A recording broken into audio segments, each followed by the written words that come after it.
así que vamos a ver. Más tranquila, sí, qué bueno, qué bueno. Y ustedes, Tuve mi curso la semana pasada de, no sé si sí, lo viste, recibo todo, pero no logro ver cómo veo lo que dijiste. ¿cómo O así? sea, es No, no, WhatsApp. sí, los videos están en una carpeta de un link que lo pone en el WhatsApp, Ok, entonces entonces tú puedes entrar y verlos. sí, porque creí que era la invitación por Zoom y yo dije, no, esto no me va como a servir, porque los tengo, los recibo, ¿verdad? Ahora los veo con calma, Javier. Sí, sí, sí, ahí está el link y están los dos videos de las dos sesiones que hemos hecho. Ok, También están los materiales así es. que Sí, repartí. Correcto, entonces ahí yo explico en el curso qué hacer con esos materiales para poder continuar la reflexión ya cada uno con lo que les he dado, ¿no? perfecto, Javier, qué dicha. Entonces, nada, a ver hoy nuestra tertulia que hablando un poco me comentabas, ¿verdad?, acerca del equilibrio de la vida cristiana. Entonces, ¿qué te refieres exactamente con encontrar ese equilibrio en la vida cristiana? Sí, bueno, lo primero es ser conscientes de las emociones, ¿no? Que hablabas, Ignacio, decir esos movimientos interiores, ¿no? De la consolación y la desolación, ¿no? Que las vivimos diariamente, ¿no? Y nos va llevando como una montaña rusa de arriba para abajo, ¿no? Sí, Entonces, de alguna manera también aparecen las tentaciones en medio de esta experiencia espiritual de ya sea consolación, en la cual nos sentimos pues entusiasmados, alegres, inspirados, aparecen tentaciones también ahí, como también en tiempo de desolación, cuando estamos más vulnerables, ¿no? sí, Definitivamente en el tiempo de desolación, las tentaciones las experimenta muchas veces más fuerte porque está más frágil, ¿no? Entonces, vamos y muchas veces caemos en esas tentaciones. Entonces, eh, cómo levantarse, ¿no? De esa experiencia, de una caída, perdonar, buscar el perdón, claro, perdonarse, perdonar a los demás. Entonces, definitivamente vivimos pues en digamos, no solo montaña rusa, podría decir pues como en el mar adentro, ¿no? Cuando estás en medio de las olas y los que te van llevando y la corriente que te va arrastrando. Entonces uno necesita muchas veces encontrar un punto de equilibrio claro. para poder de alguna manera navegar pues en estas experiencias diversas espirituales eh, y entendiendo que vamos a caer, pero también nos podemos levantar. Claro. Entonces, por ello, la humildad es, pues, diría, un punto de apoyo y de equilibrio muy importante y muy sano para esto, ¿no? En la vida cristiana. Sí, pero también por otro lado, digamos, cuando tú llamas equilibrio a la vida cristiana, creo que le estás dando, digamos, un enfoque muy personal, digamos, a lo que son las emociones y nuestro corazón y nuestro propio pensamiento. Pero no sería también, digamos, el equilibrio de la vida cristiana, también la vida cristiana ya vista desde un ámbito familiar, con tu marido, con tu familia. O sea, cómo tener Sí. ese equilibrio también, ¿verdad? Bueno. Sí, yo me refería al equilibrio pues, efectivamente personal, ¿no? En lo cual, ¿cómo puedo equilibrar todas aquellas experiencias de manera que me llevan a una armonía? Claro, Efectivamente, a partir de eso, a partir de equilibrar mi corazón, el resto de ámbitos de mi vida van a comenzar a equilibrarse. ¿Y por qué? Porque voy a poder tener un poco más de claridad acerca de qué decisiones tomar. sí, Y decisiones me refiero a todo tipo de decisiones, ¿no? Cómo tratar a mi familia, cómo, digamos, manejarme en mi relación de pareja, cómo manejar mis propios dilemas o los dilemas de los demás, sí, ¿no? Con más armonía. Entonces, si nosotros equilibramos el centro, ¿no? El resto de cosas van a encontrar un apoyo. claro, Ese es por eso es que, claro, podemos hablar del equilibrio, pues, del cuerpo, ¿no? Lo que uno come para tener una buena salud, podemos hablar del equilibrio psicológico, ¿no? También acerca de las cosas que uno estudia o las cosas que uno percibe en la realidad, el equilibrio afectivo, en fin, podemos hablar ya de otros equilibrios en la vida, inclusive en la vida práctica, ¿no? De cómo asumir las prioridades, ¿no? De la vida, por ejemplo, para tener un sano equilibrio. Entonces, yo estoy viendo al fondo, ¿no? Claro, O sea, lo que sostiene, digamos, ese equilibrio en nuestra vida. Por eso digo, el punto de apoyo, curiosamente, de este equilibrio para un buen discernimiento, para precisamente tener una vida cristiana más sana, es la humildad, ¿no? sí, A eso me refiero. sí, definitivamente. Porque, no sé, yo a veces siento que cuando, digamos, uno está en el mundo o en una comunidad o con tu familia, para poder ser luz en medio de esa familia, ¿verdad? Si hay, por ejemplo, a mí me ha tocado en situaciones, si tienes un nieto que cumple años o una situación especial en tu casa, no puedes dejar a todo el mundo tirado entre semana en una fiesta familiar, pues porque había misa diaria. Yo siento que Dios está también Claro, en esa misa, o sea, qué importante es, porque si no la gente va cayendo en un desequilibrio, en un fanatismo y son juzgados así, hasta se ve extraño, ¿no? Porque yo a veces siento correcto, que el amor a Jesús va también en tu primer metro cuadrado, ¿verdad? sí, Las sí, personas más cercanas a ti, tener ese equilibrio de decir, ok, no estoy fregando a nadie, nadie está comiendo, nadie está dependiendo de mí, puedo ir a misa todos los días, pero si hay personas que dependen de ti, qué importante es tener ese equilibrio también. correcto. No, no, tienes toda la razón, porque precisamente el equilibrio al cual yo me estoy refiriendo, implica tener los pies en la tierra. Claro, Por eso es que cuando hablo sobre la humildad, y te voy a explicar un poquito más sí, explícanos por qué es el punto de equilibrio, la humildad. sí, y es porque precisamente de todas las virtudes que podemos vivir o que podemos ejercitar, yo diría que de las más importantes es la humildad. ¿Por qué? Pues decía Santa Teresa de Jesús, Sí, la humildad es andar en verdad, sí, ¿no? No es fabricar pues cosas que yo no soy, no es inventarme cosas, no es maltratarme y menospreciarme, ¿no? Poniendo a un costado quién soy, ¿no? También eso. Entonces, la humildad pues nos invita a no creernos muchas veces también merecedores de los dones, las gracias, las bendiciones, las consolaciones de Dios.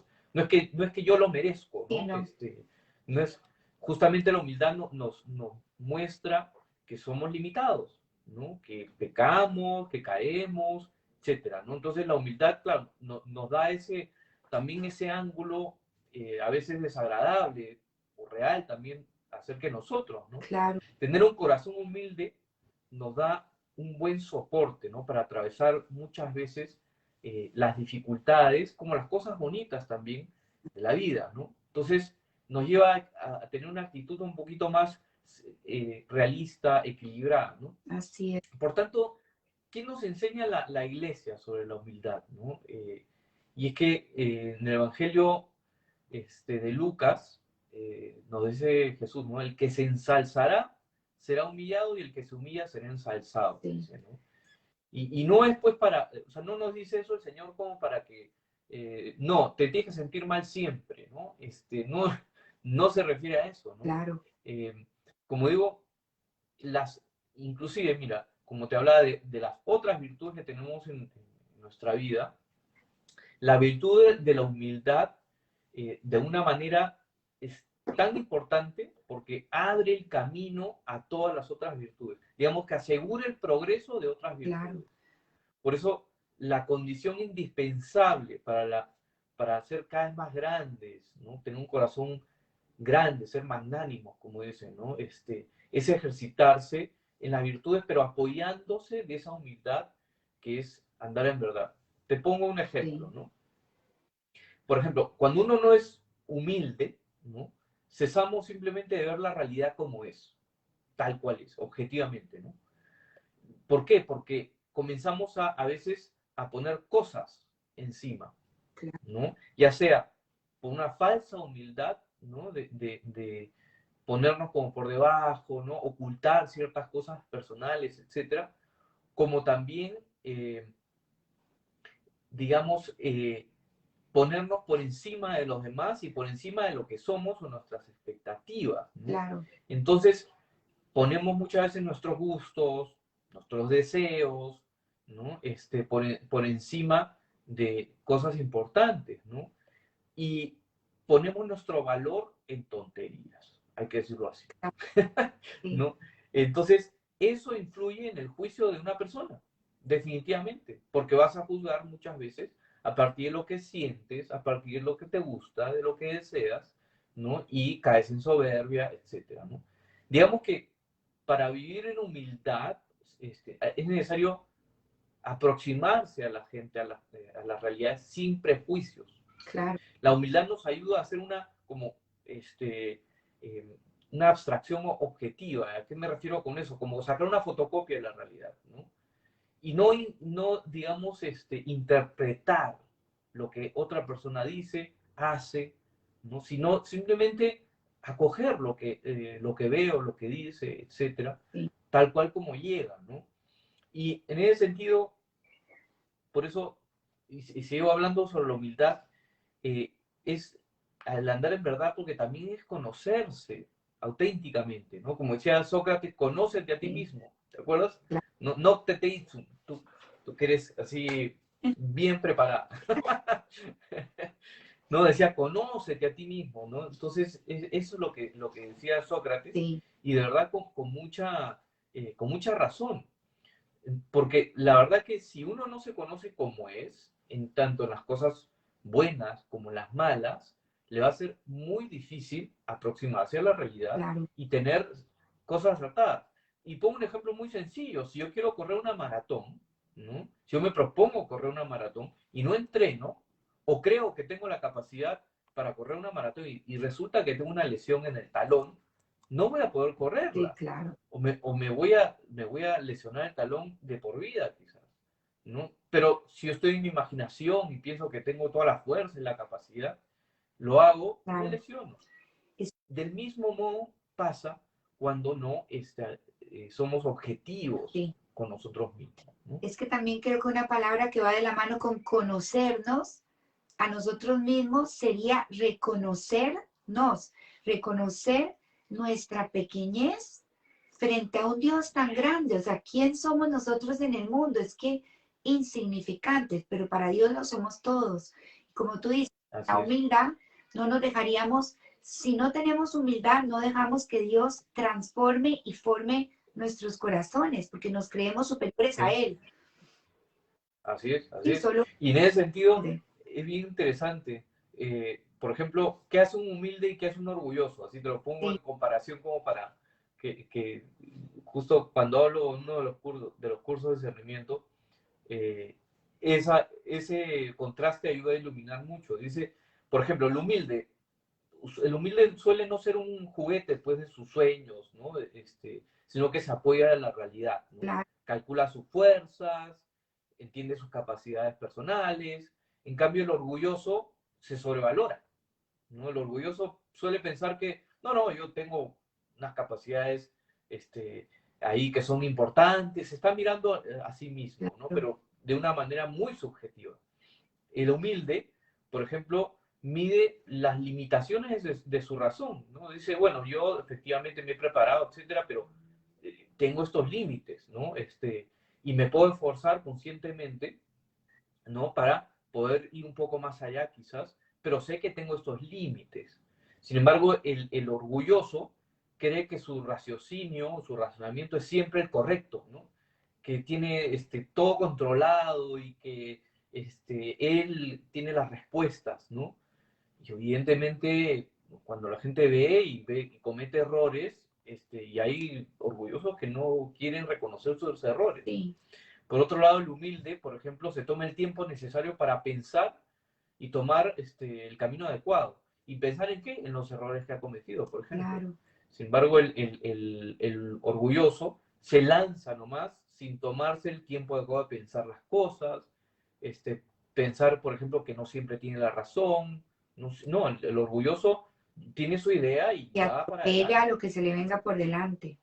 Así es. El humilde, por ejemplo, ante el fracaso, no se inquieta, ¿no? Sí, Se toma el tiempo, ¿no? Tranquilo para ver las razones, las causas, el origen, ¿no? ¿Por qué se equivocó? Si viene de sí mismo o se trata, o viene de fuera, y trata de corregirlo, ¿no? sí, Siempre es un aprendizaje. Para el orgulloso, no aprender de los fracasos es más o menos un mantra, sí, una ley, claro, ¿no?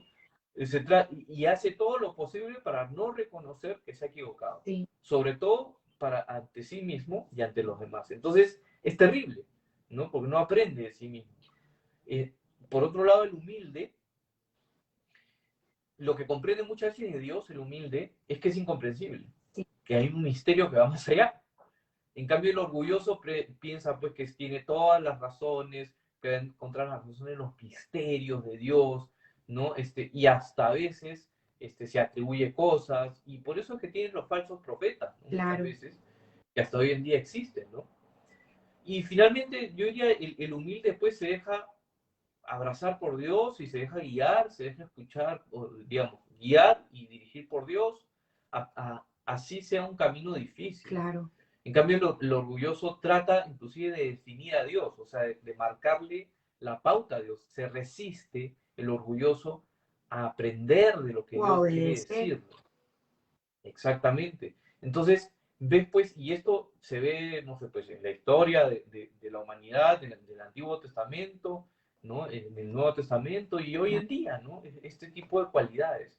Entonces, por eso es que, de verdad por eso digo que la humildad es un punto de equilibrio, claro, porque nos ayuda a ser más conscientes, ¿no? De quiénes somos, de dónde estamos, de qué estamos haciendo, cuáles son nuestros límites, cuáles son nuestros errores, para aprender, ¿no? Precisamente y reconocer aquellas cosas que se mueven interiormente, ¿no? Y que nos lo va moviendo el Espíritu Santo, ¿no? sí, Y sobre todo, eh, ¿cómo se llama? El humilde tiene como vas desarrollando una especie de sentido agudo de tus propias claro, deficiencias, pero no a modo negativo, de que tengo un montón de deficiencias, soy lo peor.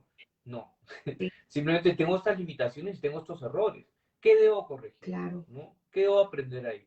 Y entonces vas desarrollando cualidades y tu confianza en Dios. claro, Una cosa muy bonita que decía San León Magno, un papa, sí, sí, ¿no? claro, Decía, cristiano, reconoce tu dignidad, acuérdate de qué cabeza y de qué cuerpo eres miembro. sí, Entonces, wow, tú dices, efectivamente, soy parte del cuerpo de Cristo, sí, ¿no? De la iglesia, y eso me eleva a ser hijo de Dios. claro, Entonces, no es poca cosa, no es que, o sea, vivir la humildad no es menos, al contrario. Y ojo, que la humildad no se opone a la ambición, a la sana ambición. sí, no, más bien ¿Y a qué me refiero? alimenta, Claro, uno tiene que tener una sana ambición de conocer más, entender más las cosas, no buscar las cosas grandes, pero no para elevar tu valoración, sino para reconocer quién eres, sí, ¿no? Y quién eres tú y quiénes son los demás, sí, ¿no? Entonces, eso ayuda mucho a este sano equilibrio, claro. ¿no? Para ir reconociendo esos movimientos interiores, que es la consolación y Sí. que es la desolación, que muchas veces nos atrapa, ¿no? Y también siento yo que para tener un equilibrio, Javier, en la vida cristiana, ciertamente que la humildad es la base porque nos hace, ¿de qué te sirve tener a cualquiera, ¿no?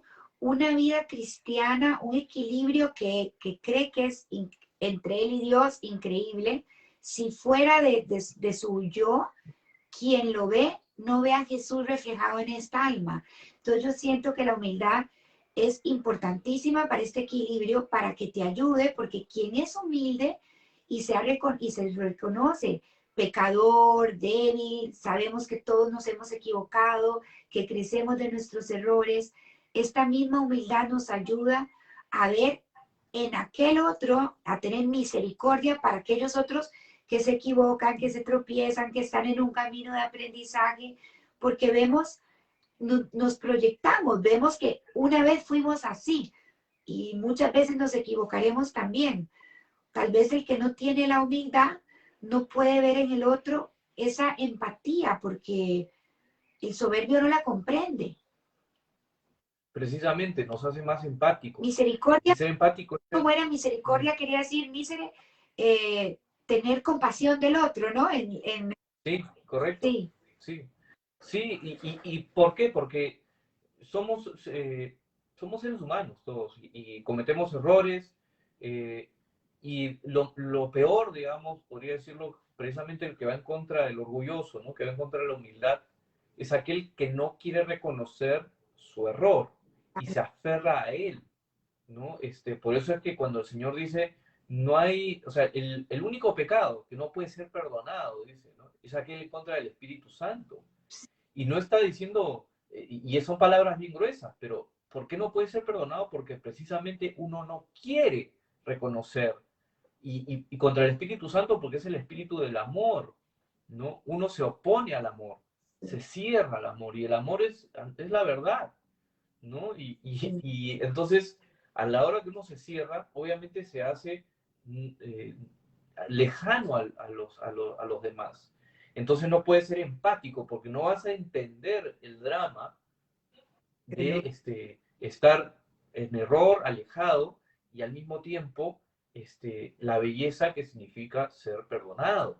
sí, Entonces, uno debe ser el cooperador de esa misericordia, porque uno la va a necesitar, ¿no? Acuérdate la bienaventuranza, ¿no? claro.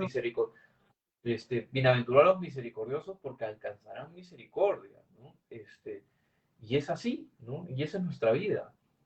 Y lo vemos reflejado Entonces, en Jesús, sí, nuestro mayor maestro, sí, digamos. Si tú tuvieras que describir el equilibrio de la vida cristiana, siendo él el mismo Cristo, ¿no? Porque si bien es cierto, él fue Jesús humilde, o sea, era como deberíamos de ser todos, pero a su vez también tú lo ves que a su momento, cuando tenía que decir las cosas fuertemente, no le temblaba la mano para corregir a alguien o para saber decir no cuando es no, ¿verdad? Cuando alguien está, cuando se molestaba, verdaderamente él se molestaba. O sea, que hasta en eso vemos en Jesús un equilibrio, que no es ser manso, o sea, porque el menso y el manso es una diferencia, ¿no? sí, Sí, sí, sí, sí. En inglés decían, o sea, hay una frase bueno, es que en inglés suena bien, que dice, o sea, Jesús no era nice, sino era bueno, exacto, good, ¿no? Nice, como decir, no sé, era sí, menso, buena sí, onda. sí, sí, No, Jesús era bueno, no es que era buena onda, sí, digamos, y ser bueno muchas veces tiene que ser firme, como tú bien dices, claro, ¿no? Entonces, tener claro los principios, ¿no? sí, Eh, y Jesús no tenía ningún reparo, no solamente en corregir, sino también en, en decir la verdad, ¿no? Ya sea buena, ya sea negativa, pero decía, hablaba con verdad, ¿no? Y eso es lo que incomodaba mucho, e incomoda hoy en día también. sí, Entonces, no sé, por ahí yo diría que va ese equilibrio, ¿no? Por eso andar en verdad es difícil, sí, ¿no? No es algo fácil, ¿no? Eh, ¿Cómo se llama? El Papa Benedicto, me acuerdo de una charla que él hablaba acerca de cómo vivir esta dimensión de la verdad, ¿no? Y él hablaba que la verdad no va sola, ¿no? Decía, para vivir la verdad necesitas vivir el amor y la claro, libertad. Y si quieres amar, necesitas ser libre y andar en verdad. claro, Y si quieres, y si quieres ser libre, tienes que andar en verdad y amar. sí. Entonces, él hablaba de que estas tres van juntas y me parecía, la verdad, muy inspirador, porque es cierto, ¿no? Cuando uno trata de separarlas, se mete en problemas, ciertamente, ¿no? Y hoy en día, Javier, que el mundo está un poco como, bueno, como está tristemente, ¿qué tanto en medio de este equilibrio vendría, digamos, la prudencia ante un andar en verdad, digamos, a ver cómo te lo pongo? ¿qué tanto debemos a veces, cómo se dice, como en inglés, stand by, ¿verdad? Nuestros pensamientos cristianos, defenderlos, nuestros valores Ujú. cristianos. ¿Qué sería más prudente? ¿Tener una voz o a veces quedarte callado? Yo creo que, vea, la prudencia no es que uno debe quedarse callado siempre, ¿no? La prudencia nos lleva a hablar cuando sea conveniente, Sí, ¿no? Acuérdate que es ser astutos como serpientes, sí, ¿no? Pero, digamos, buenos como palomas, digamos, ¿no? sí, Decía y en ese sentido, efectivamente, hay que ser en este mundo prudentes para ver cómo se dicen las cosas de manera que la gente pueda escucharte también, sí, ¿no? Porque, claro, hoy en día salir al parque o a la plaza, digamos, tipo el siglo XVI, que te paras y comienzas a proclamar, sí, no, la gente no te va a escuchar, ¿no? De repente alguno por ahí, ¿no? Las plazas hoy en día son esto que estamos haciendo, ¿no? Las redes sociales, eh, yo diría la conversación personal, por ejemplo, ¿no? Hablar en confianza, ¿no? Y saber cuándo y cómo decir las cosas, ¿no? sí, Porque de verdad que no es sencillo, no, no es sencillo. Y cuando uno, en mi experiencia, cuando uno se apoya en sus propios principios y ya, con argumento, evidentemente, uno tiene que formarse, claro, ¿no? La gente te escucha, ¿no? Porque tiene sentido, es coherente. Entonces la gente escucha y dice, ah, acá hay algo interesante. No a modo, digo, de imponer, sino a modo de transmitir lo que yo vivo, claro, ¿no? Pero si yo no me formo, si no tengo un argumento, y si mi argumento es porque la Biblia dice, sí, no, jamás. jamás, ¿no? Eso, de verdad, Ya, igual, hasta a mí me genera rechazo. Yo escucho una persona que dice porque Jesús dice, porque la Biblia dice, yo digo, esta persona simplemente no hizo la tarea, exacto, ¿no? Entonces, tienes que enterarte por qué. Y vea, uno de los, yo diría, de las personas en la iglesia que más ha cuestionado o cuestiona inclusive los fundamentos de nuestra fe, el magisterio, etcétera, era Ratzinger sí, o Benedicto dice, a mí me sorprende, tú lees sus cartas, sus libros, ¿no? Inclusive, ¿cómo se llama? Las catequesis que escribe, etcétera, eh, el profundo cuestionamiento que hace, claro, que uno dice, uy, tambalea las columnas, diría, ¿no? claro, Y lo hace a propósito, porque de verdad uno tiene que entender cuáles son las bases en las cuales uno está parado. Si uno no las entiende, se queda en lo superficial. Por ello viene un viento. Cuando digo viento, viene pues una idea, sí, una ideología, ¿no? Una emoción, y tu casa o tu fe se cae sencillamente, o sea, se cae con un ventarrón, digamos, ¿no? sí, sí, Entonces, no hay que tener miedo a cuestionar, es lo que quiero decir, ¿no? Ahí uno encuentra respuestas, claro. ¿no? Es importante. Quizá para nosotros, ya que está uno en otra edad, es más fácil digerir todo esto, pero que ustedes que tienen tanta experiencia formando a los jóvenes, qué difícil es esto, ¿no? Es tener este equilibrio de una vida cristiana en la juventud de hoy en día, que el mundo ofrece todo lo contrario. ¿Qué le podrías decir, digamos, en esta tertulia? Porque más de una de las que nos está oyendo son mamás, compartirán esto con sus hijos, especialmente para los niños, los adolescentes, que es la parte más vulnerable de la sociedad, yo creo, ¿no? En cuanto a esto, a Sí, formación. sí, sí, definitivamente hoy en día, ¿no? Los estímulos, ¿no? Todo aquello que estimula nuestros sentidos está por todos lados, Sí, ¿no? Y lo más fácil es cuando son niños, ¿no? Le das el iPad, le das el teléfono y te sacas un problema encima sí, por un rato para que se alimente de los estímulos que le puede provocar los juegos, etcétera, ¿no? Eh, Trasládalo eso ya a los adolescentes con la problemática de la adolescencia en sí misma, ¿no? sí, Y súmale que hay muchos estímulos y que hay muchas organizaciones que se aprovechan de esas fragilidades de la adolescencia, generándole estímulos para que o compren productos o meterlos dentro de esto, ¿no? Pero hay algo que no cambia, yo diría, en mi experiencia, y es cuando desafías, ¿no? A los jóvenes. Sí, El joven siempre reacciona ante el desafío, siempre. es, Y la verdad que en mi experiencia me ha pasado en muchos países, ¿no? En Europa o en América Latina o en Estados Unidos. sí, Claro, el modo, el cómo desafías varía según la cultura y también el contexto, ¿no? claro, Pero ¿a qué me refiero con el desafío? Y el joven, pues, cuando uno ha sido joven, ¿no? Siempre estaba, pues, con la energía de, digamos, aceptar ese desafío de alguna manera o salir al paso del desafío, ¿no? claro, Entonces, o el debate, ¿no? Etcétera. Claro, los argumentos emocionales, ¿no? A veces es una manera muy inteligente de llevar la discusión y de ganarla, inclusive, ¿no? Pero el desafiar a un joven muchas veces es con el testimonio, ¿no? El testimonio es lo que arrasa, no hay nada que hacer.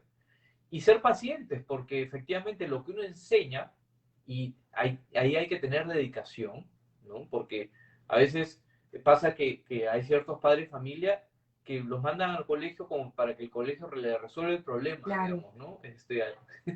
Como que los eduque y ya sí, me lo traen como si fuera una fábrica, ¿no?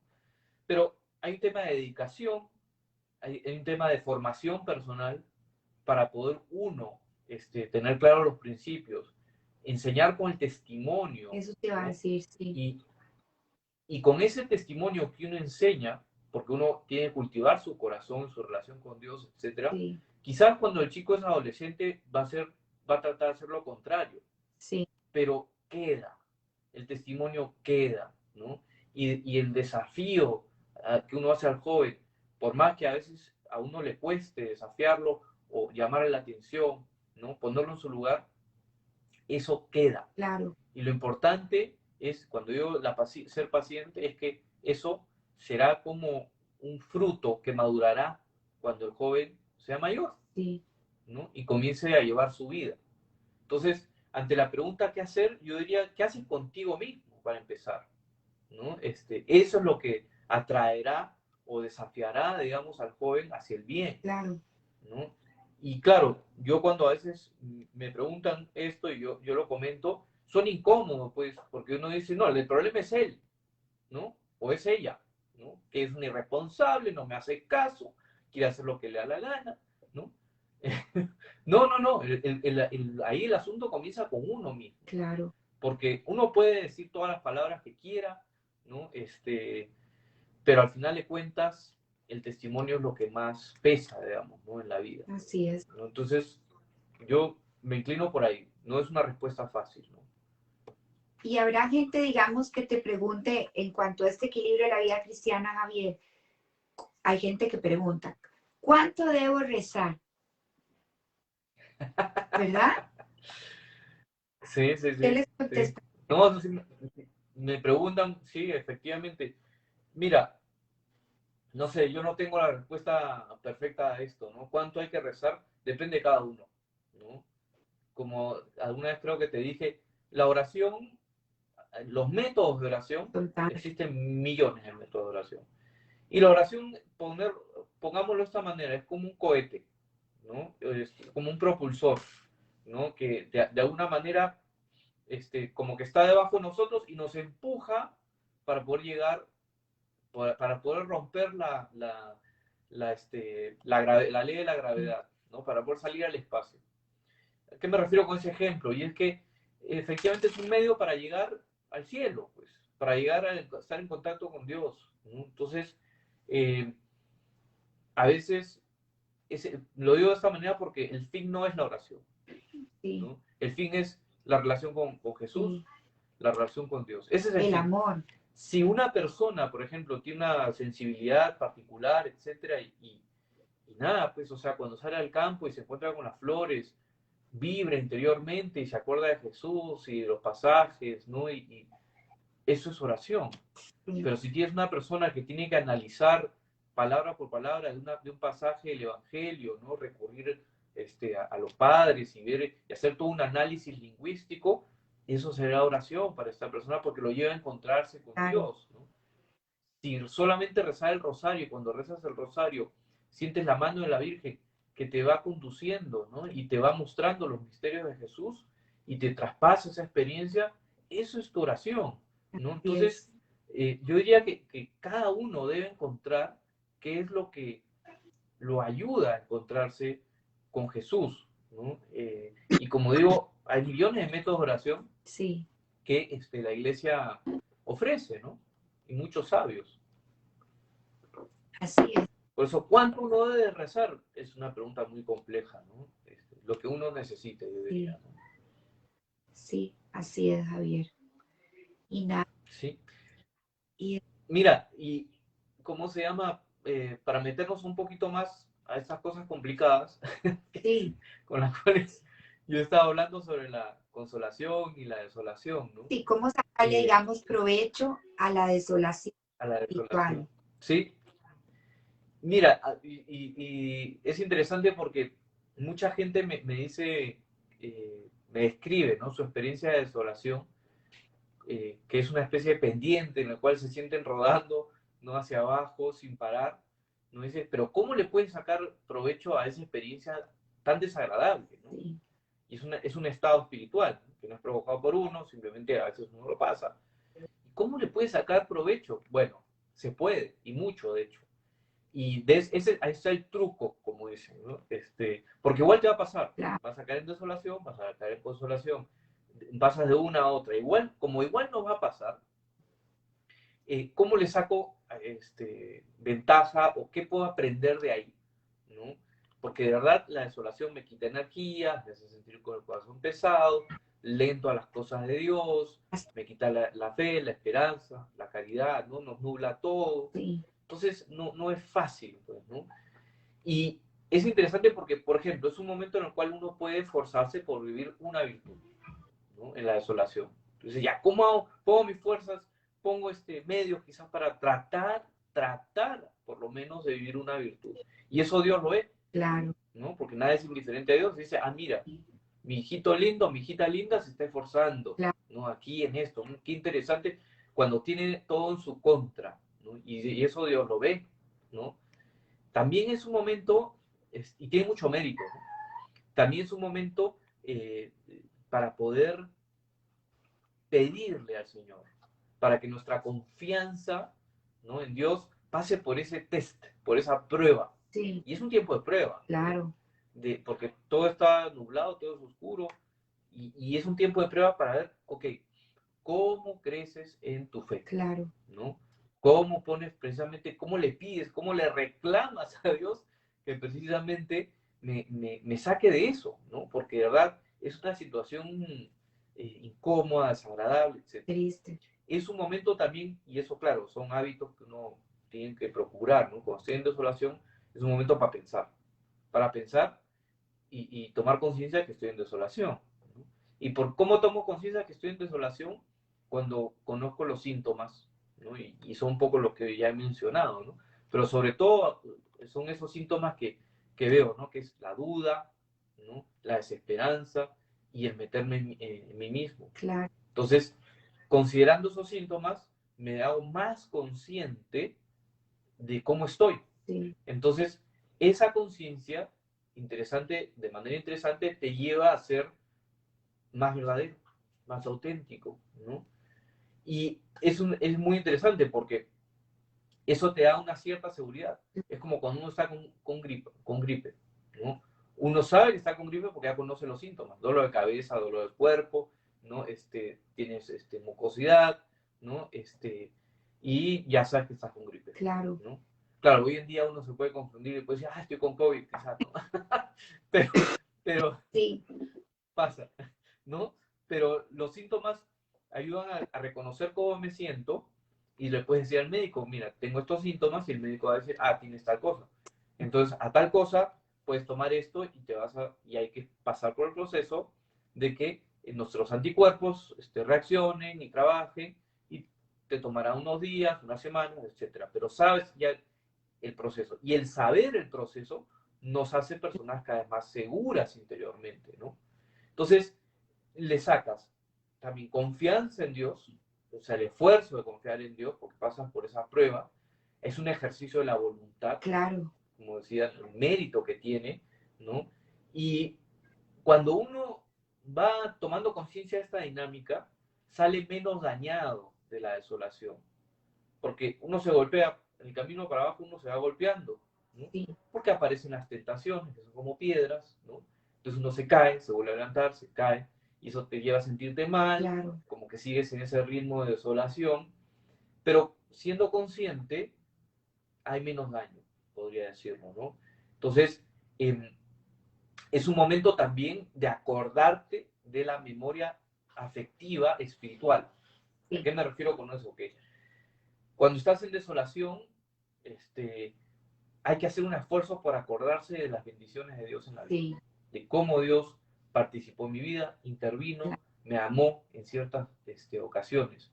Porque cuando uno está en desolación se olvida de eso. sí, Pero claro, si yo digo, estoy en desolación porque me estoy sintiendo así, entonces uno tiene que decir, ok, pero Dios me ama por esta razón. Él participó en esto en mi claro, vida, lo vi en este momento, en este otro momento, en este otro momento. Entonces, y ahí se puede activar esa afectividad con Dios, ¿no? Como me ama, activo esa memoria afectiva, ¿no? claro. Entonces, eh, todo eso podría ayudar, digamos, ¿no?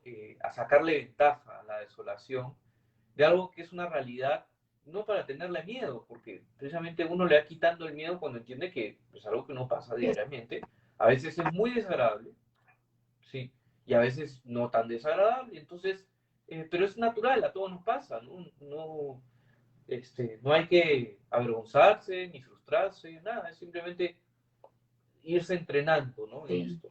Es parte de la No, vida, ¿no? y quizá importante es como que la gente entienda que la fe no es un sentimiento, sino es una certeza. Porque Claro. si nuestra fe estuviera fundada en lo que sentimos, imagínate qué clase de fe. Hoy me siento triste, hoy me siento que un desierto en la oración, me siento desolada. O sea, es la certeza de que Dios existe, que Dios me ama.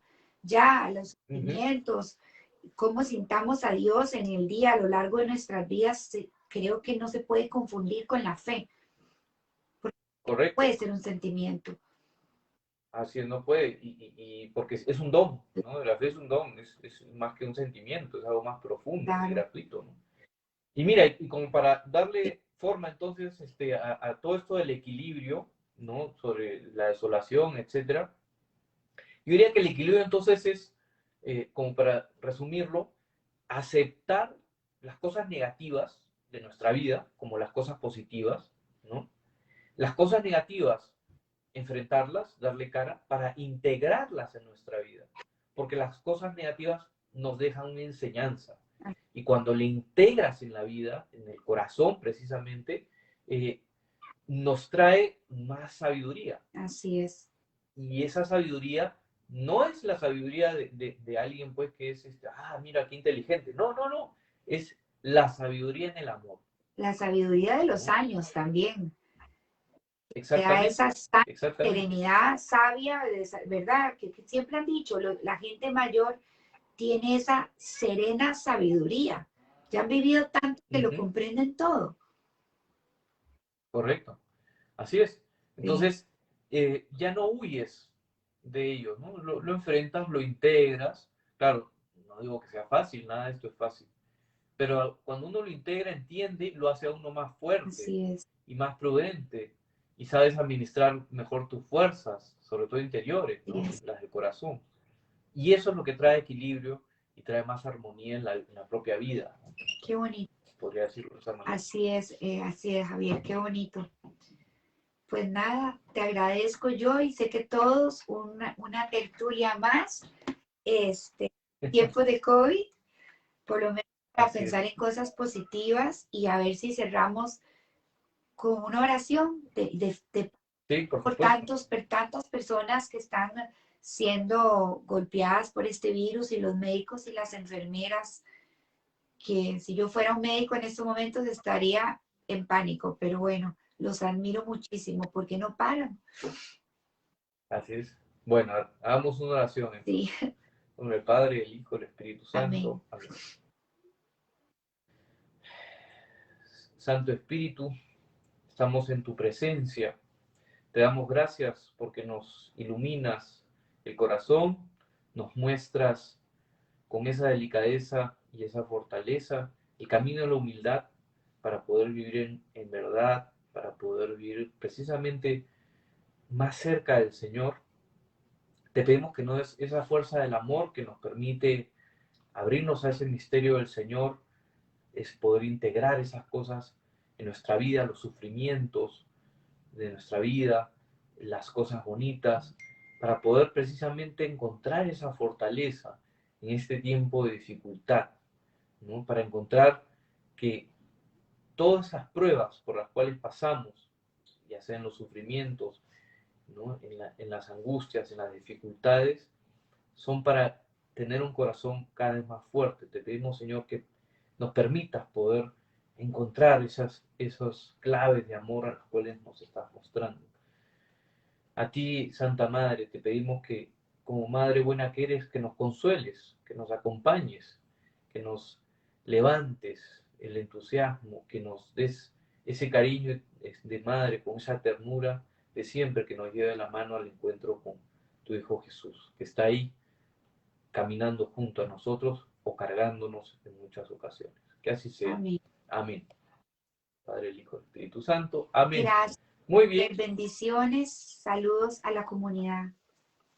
Muchas gracias. Saludos ahí a todos. Gracias. Bendiciones también. Y gracias a todos los que se conectaron con nosotros hoy. Nos vemos el otro lunes si Dios quiere. Nos vemos. Cuídense. Chao. Chao, chao.